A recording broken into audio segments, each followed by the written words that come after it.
غازی یہ تیرے پراسرار بندے جنہیں تو نے بخشا ہے ذوق خدائی۔ طارق بن زیاد، فاتح اندلس، عالم اسلام کا ایک درخشاں ستارہ۔ اس جوان سال سپاہی سالار کی بدولت مسلمانوں نے اندلس اور اسپین پر 800 سال حکومت کی۔ داستان کی طرف بڑھنے سے پہلے آپ سے گزارش ہے کہ ہمارے چینل گلوبل نالج کو سبسکرائب کریں تاکہ ہر نیو آنے والی ویڈیو کا نوٹیفیکیشن آپ کو مل سکے۔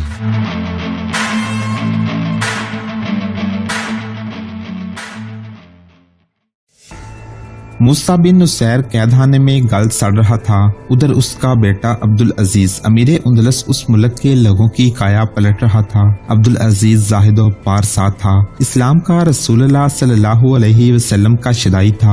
اس نے مدبرانہ طرز حکومت اور اسلامی اصول کی پابندی سے مسلمانوں اور عیسائیوں میں اتحاد پیدا کر کے دونوں کو ایک قوم بنا دیا۔ اندلس میں بیگار اور غلامی کا رواج تھا، وہاں کے عیسائی اور یہودی عمرا روسن اور جاگیردار غریب کسانوں اور مزدوروں کو روٹی کپڑے کے عوض غلاموں کی طرح استعمال کرتے تھے۔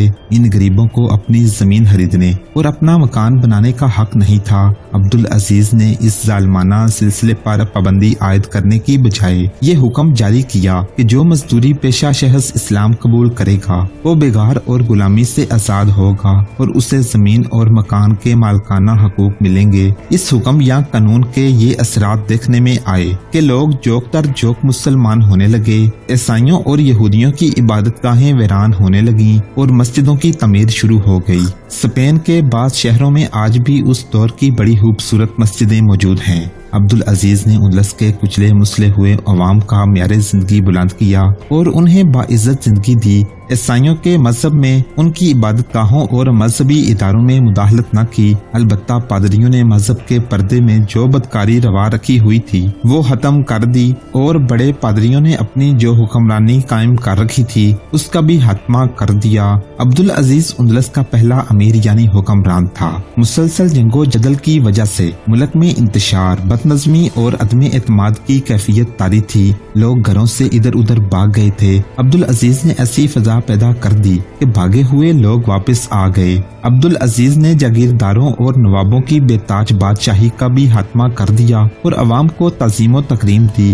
صنعت و تجارت کو ایسا فروغ دیا کہ وہ لوگ جو بادشاہوں کے زمانے میں نیم فاقہ کش رہتے تھے خوشحال ہو گئے۔ عبدالعزیز عالم اور فاضل تھا، اس نے تبلیغ سے نہیں بلکہ اعمال اور کردار سے اسلام کو مقبول عام کیا۔ لوگ اسلام قبول کرنے میں فخر محسوس کرنے لگے۔ فجر کی نماز اور جمعہ کی نماز کی امامت وہ خود کروایا کرتا تھا، لیکن اس کی عیسائی بیوی اجی لونا اس کی بہت بڑی کمزوری بن گئی۔ عبدالعزیز جیسا جابر، جری اور عالم فاضل اجی لونا کے سامنے جاتا تو وہ کمزور سا انسان بن کے رہ جاتا تھا۔ عیسائی ہونے کی وجہ سے وہ بے پردہ گھومتی پھرتی اور ماتحتوں پر حکم چلاتی تھی۔ اس کی درینہ خواہش یہ تھی کہ وہ ملکہ بنے اور وہ ملکہ بن گئی تھی۔ اس نے ملکہ والے طور طریقے اختیار کر لیے تھے۔ عبدالعزیز کی کمزوری یہ تھی کہ اس کے دل میں اجی لونا کی بے پناہ محبت تھی۔ اجی لونا اپنی زبان کے جادو سے دلکش اور جذباتی ناز و انداز سے عبدالعزیز پر غالب آ جاتی تھی۔ عبدالعزیز سیدھا سادہ مسلمان تھا، وہ بادشاہ نہیں بننا چاہتا تھا، لیکن اجی لونا نے ایسا طریقہ اختیار کیا کہ عبدالعزیز کو بادشاہوں جیسی حیثیت دے دی۔ وہ اس طرح کہ عبدالعزیز سے کوئی ملنے آتا تو اجی لونا خادم سے کہلا بیچتی کہ امیر اس وقت نہیں مل سکتے، فلاں وقت آؤ۔ اگر سالاروں یا انتظامیہ کے اعلیٰ حکموں میں سے کوئی آ جاتا تو خود انہیں ملتی اور بات چیت کرتی تھی۔ انہوں نے بعض عسکری یا شہری مسائل کے متعلق بات کر کے امیر کا فیصلہ لینا ہوتا تھا۔ اکثر اوقات اجی لونا خود فیصلہ دے دیتی تھی۔ مسلمانوں میں یہ طریقہ معیوب سمجھا جاتا تھا۔ خامد کی موجودگی میں بیوی کو اختیار حاصل نہیں تھا کہ امور مملکت میں دخل اندازی کرتی اور فیصلے دیتی۔ مسلمانوں کا دستور تو یہ تھا کہ کسی بھی اعلیٰ حاکم کو، سپہ سالار کو، یہاں تک کہ امیر المومنین کو بھی کسی بھی وقت کوئی بھی شخص ضروری بات یا پیغام کے لیے مل سکتا تھا، آدھی رات کو انہیں جگایا جا سکتا تھا۔ اجی لونا نے جو وطیرہ اختیار کر لیا، اس سے سالار اور شہری حکام ناراض ہونے لگے تھے۔ عبدالعزیز سے انہوں نے شکایت کی تو اس نے ہنس کر ٹال دیا۔ ایک طرف عبدالعزیز کے کردار کی یہ بلندی کہ اس نے اسلام کو سرکاری مذہب بنانے کے ساتھ ساتھ اسلام کو لوگوں کے دلوں میں اتار دیا اور دن رات محنت کر کے ایسی اصلاحات نافذ کی اور ایسے قوانین رائج کیے کہ عوام کو خوشحالی کے ساتھ ساتھ عزتوں اور تکریم بھی ملی۔ دوسری طرف عبدالعزیز کا یہ حال کہ ایک عورت کو اپنے اعصاب پر سوار کر کے اپنے رفیقوں کی ناراضگی مول لے لی۔ اجی لونا نے عبدالعزیز کے لیے باقاعدہ دربار لگوانا شروع کر دیا اور عبدالعزیز کے پیچھے کھڑے ہونے کے لیے 2 چوبدار مقرر کر دیے جو شہنشاہوں کے چوبداروں کی طرح زرق برق لباس میں ملبوس ہوتے تھے۔ یہ انداز بھی غیر اسلامی تھا۔ مورخ لکھتے ہیں کہ اجی لونا نے اعلیٰ حکام پر حکم چلانے بھی شروع کر دیے۔ اعلیٰ حکام نے ہر آپس میں مل بیٹھ کر فیصلہ کیا کہ یہ شکایت خلیفہ تک پہنچائی جائے۔ بعض نے اس تجویز کی مخالفت کی اور کہا کہ ایک بار عبدالعزیز کو الگ بٹھا کر کہا جائے کہ وہ اس عورت کے جال سے نکلے، ورنہ اس کے نتائج اس ملک کے لیے اور اسلام کے لیے بہت برے ہوں گے۔ اسی تجویز پر عمل کرنے کا فیصلہ ہوا۔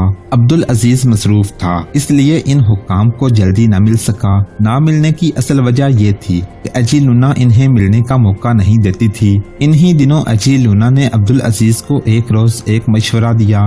آپ اس ملک کے حکمران ہیں، اجی لونا نے کہا۔ میں نے دیکھا ہے کہ مسلمان حاکم آپ کی برابری کا دعویٰ کرتے ہیں۔ انہیں کہیں کہ وہ جب آپ سے ملنے آئیں یا دربار میں آئیں تو آپ کو جھک کر سلام کیا کریں تاکہ ان پر آپ کا رعب قائم رہے، ورنہ ایک روز یہ لوگ آپ کا حکم ماننے سے انکار کر دیں گے۔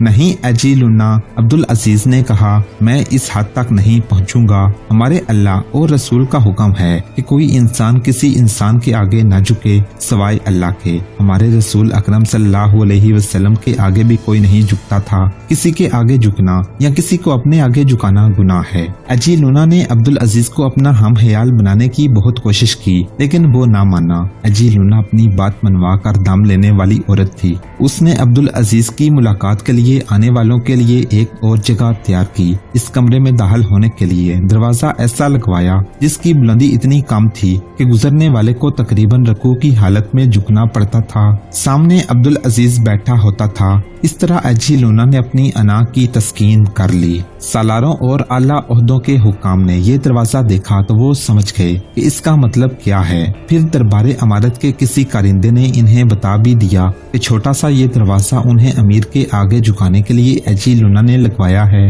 یہ ایسی چوٹ تھی جسے کوئی بھی برداشت نہ کر سکا۔ سب کہتے تھے کہ یہ ہماری توہین کا نہیں بلکہ یہ اسلام کی توہین کا اہتمام کیا گیا ہے۔ انہی دنوں عبدالعزیز اندلس کے لوگوں سے وصول کیے ہوئے محصولات وغیرہ کی کثیر رقم دارالخلافت اور بیت المال کے لیے دمشق بھیج رہا تھا۔ یہ پہلی رقم تھی جو اندلس سے جا رہی تھی جو ایک نائب سالار لے جا رہا تھا۔ تاریخ میں اس نائب سالار کا نام نہیں لکھا۔